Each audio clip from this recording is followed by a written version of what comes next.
Então, continuando as nossas reflexões sobre Benedita Fernandes, a Dama da Caridade, eu vou contar essa história, finalizando, que eu conheço há tantos anos essa história, mas eu conhecia, sabe, quando as pessoas contam história, a gente conhece de uma maneira diferente, um pouquinho diferente, não com os detalhes. Aí eu, para poder contar ela com mais verdade, então eu fui pesquisar, procurar e encontrei.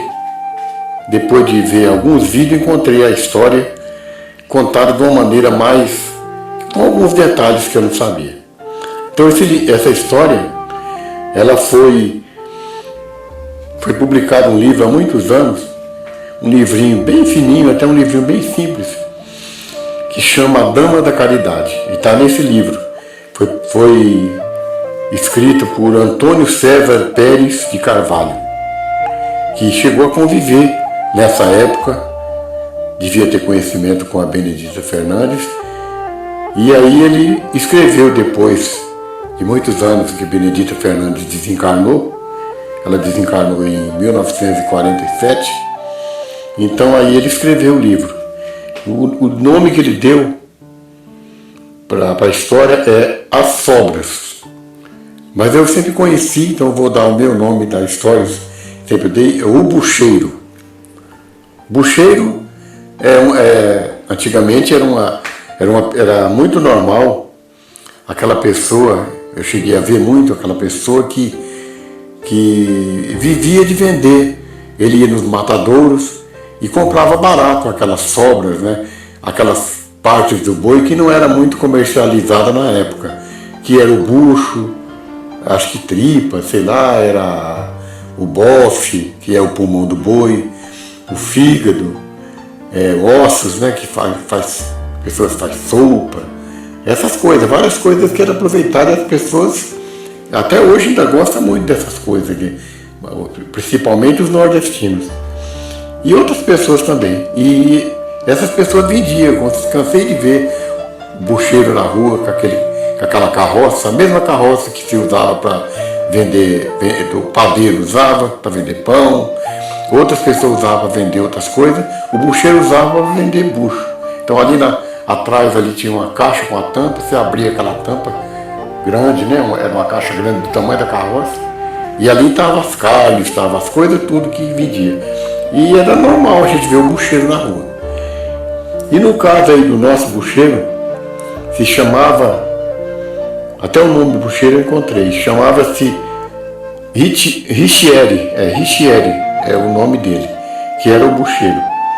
Então ele andava vendendo, o ganha-pão dele, o meio de vida dele era vender os miúdos na rua. Todo dia ele estava vendendo os miúdos na rua. E um certo dia ele andando por lá, pela cidade, pelas periferias, por todos os lugares andava vendendo, ele encontrou umas crianças brincando lá no fim da cidade, porque no começo dos trabalhos da Benedita Fernandes, ela era lá, a casinha dela, que ela começou a recolher as primeiras crianças, era uma casinha lá na periferia da cidade, não era uma coisa bem organizada, porque ela começou muito pequena, com muita dificuldade. Então, ela encontrou aquelas crianças brincando, e eu não sei como que ele, acho que era uma pessoa muito afável, ele puxou conversa com aquelas crianças, e aquelas já eram as 3 horas da tarde. E aquelas crianças, ele perguntou, né, se eles moravam por ali e tal, aí as crianças mostrou uma casinha bem lá no fundo, uma casinha, mas no final da cidade mesmo, onde ela conseguiu, acho que comprar aquele lugar ali, ou não sei como, falam que era um lugar que não morava ninguém, e ela foi morar lá, mas a gente não sabe direito, né? Porque depois ela conseguiu construir as casinhas, essas coisas e tal, quando foi melhorando. Mas no início foi assim, alguma coisa que ela improvisou, alguma casa que ela encontrou lá, que ela começou a trabalhar ali. Então era uma casinha, ele mostrava uma casinha lá longe e falou que eles moravam ali, com a mãe Benedita. Aí ele perguntou, mas quem é a mãe Benedita? Aí as crianças falaram, nossa mãe e tal. E aí as crianças, eu não sei como é que foi o assunto, que as crianças falaram que até aquela hora, já era quase 3 horas da tarde, eles ainda não tinham comido, porque ela conseguia com muito sacrifício. Um dia conseguia, outro dia era mais dificultoso, outro dia demorava mais, mas sempre conseguia. E ela já estava até aquela hora brincando, correndo, pulando, mas ainda não tinha se alimentado. E aí ele era uma pessoa boa, né, de um coração bom, aí ele ficou admirado daquilo, e aí eu não sei como é que foi, se as crianças foram chamar, aí a dona Benedita, que era a Benedita Fernandes, aquela senhora negra, né, assim, com aquela roupa bem simples e assim, comum mesmo. Aí ela veio de lá para cá e ele foi conversar com ela. E aí foi que ele perguntou e entrou em conversação com ela e tal, e ela contou que ele tinha muita dificuldade, mas sempre conseguia, ela estava sempre animada. E aí ele já imediatamente, aquilo que ele tinha ali, ele ainda tinha um pouco, tinha a sobra, por isso chama as sobras, ainda tinha sobrado alguma coisa naquele dia, né? Naquele dia ele não tinha vendido tudo, ainda tinha umas coisas, um tanto de coisa bom ainda, algumas coisas assim, umas carnes, né, uns ossos, uns mil, alguma coisa. E ele, aquilo que tinha lá, ele já passou tudo para ela colocou nas vasilhas, levou para casa, e naquele dia as crianças fez a sopa, fez a comida, e as crianças comeu, ainda sobrou coisa para o outro dia. E aí, daquele dia em diante, ele não se esqueceu mais. Ele sempre estava lembrando daquelas crianças. Contam que muitas vezes, quando ele estava vendendo assim, ele até muitas vezes ficava preocupado quando ele estava vendendo bem naquele dia, e então ele ficava até preocupado de não sobrar. E quando ele estava vendendo muito bem, ou quando ele via que se ele continuasse, ele vendia o resto, ele não continuava vendendo. Ele se preocupava com aquele tanto que tempo ele tinha que levar. Então aí ele levava lá, e ele tinha prazer de levar, e aquilo virou uma rotina para ele. Quando não sobrava, ele fazia com que sobrava, para levar para as crianças. E assim o tempo passou. Benedita Fernandes, em 1947, desencarnou, mas pelo que a gente vê na história, o Bocheiro deve ter continuado sempre ligado àquilo. Tanto que falam que depois, com o passar do tempo, ele se tornou espírita. Ele começou a conhecer os ensinamentos, começou a entender alguma coisa e tal. E aí o tempo passou. Quando foi mais ou menos em 1969 para 70, por aí, mais ou menos isso, eu não tenho ideia, a data exata. Richieri, o Bocheiro, ficou doente e desenvolveu um câncer de pulmão. Naquela época, ter um câncer de pulmão era muito difícil. Hoje em dia já é difícil, imagina naquela época, nos anos 69, 70, era muito difícil. Praticamente, a pessoa estava condenada a morrer, porque era muito difícil conseguir a cura. E aí, com o passar do tempo, que ele acho que foi piorando mais e aquilo ficando grave, ele conseguiu. Ele tinha um parente, tinha um parente médico no Rio de Janeiro, devia ser, acho que era um tio dele que era médico, e conseguiram mexer os pauzinhos, como se diz, e ele foi para o Rio de Janeiro para tentar um tratamento. Foi fazer um tratamento no hospital da Universidade do Rio de Janeiro, através desse tio dele, que era médico. E aí, quando ele estava nesse tratamento, mas já numa situação muito difícil, e quando foi em 1971, que ele estava em tratamento, o Divaldo Pereira Franco foi fazer uma palestra no Rio de Janeiro. Naquela época, no começo também, o Divaldo não era tão conhecido, assim, tão requisitado igual hoje em dia. Mas já era, né? Então ele foi fazer lá uma palestra. E, por coincidência, esse tio dele também, acho que era espírita, tinha contato com isso, o Divaldo ficou hospedado na casa do tio do Richieri. E o tio do Richieri, aproveitando a estadia do Divaldo na casa dele, pediu para que o Divaldo fosse dar um passe nele. Certamente ele devia estar deitado, né, no quarto lá. Pediu que fosse dar um passe nele. O Divaldo foi, e quando foi aplicar o passe, o Divaldo percebeu que ao lado dele, viu ao lado dele ali, junto ali na hora do passe, que tinha um espírito de uma senhora, um espírito muito radiante, um espírito elevado, um espírito assim, que tinha uma bagagem ali junto com ele.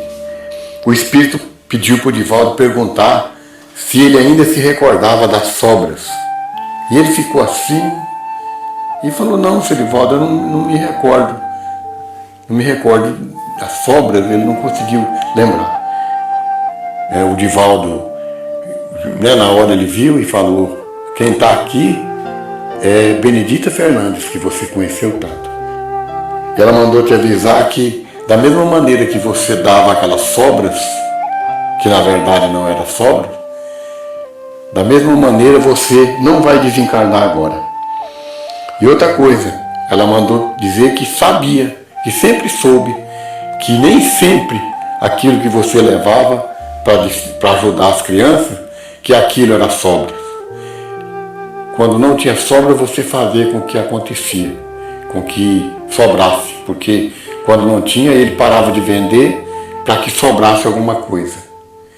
E então, por isso, a espiritualidade mandou que ela fosse lá avisar para ele que, por causa dessas sobras, que ele ainda tinha umas sobras de vida ainda, e que ele precisava concluir aquele trabalho que ele estava fazendo na instituição de Benedita, porque ele nunca mais se desligou das instituições.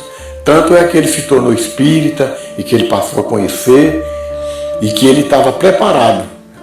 O espírito de Benedita falou que ele ficasse tranquilo, que ele estava muito preparado, muito bem preparado para desencarnar, mas que não era ainda a hora dele desencarnar, que ele ainda tinha que concluir, num tom assim de brincadeira, que ele ainda tinha que concluir aquele trabalho que ficou para ser concluído, os encanamentos, os esgotos lá da instituição que ele estava trabalhando lá e fazendo, porque ele tinha se tornado pedreiro, que o tempo já tinha passado, já não se usava tanto esse trabalho de bucheiro, essas coisas.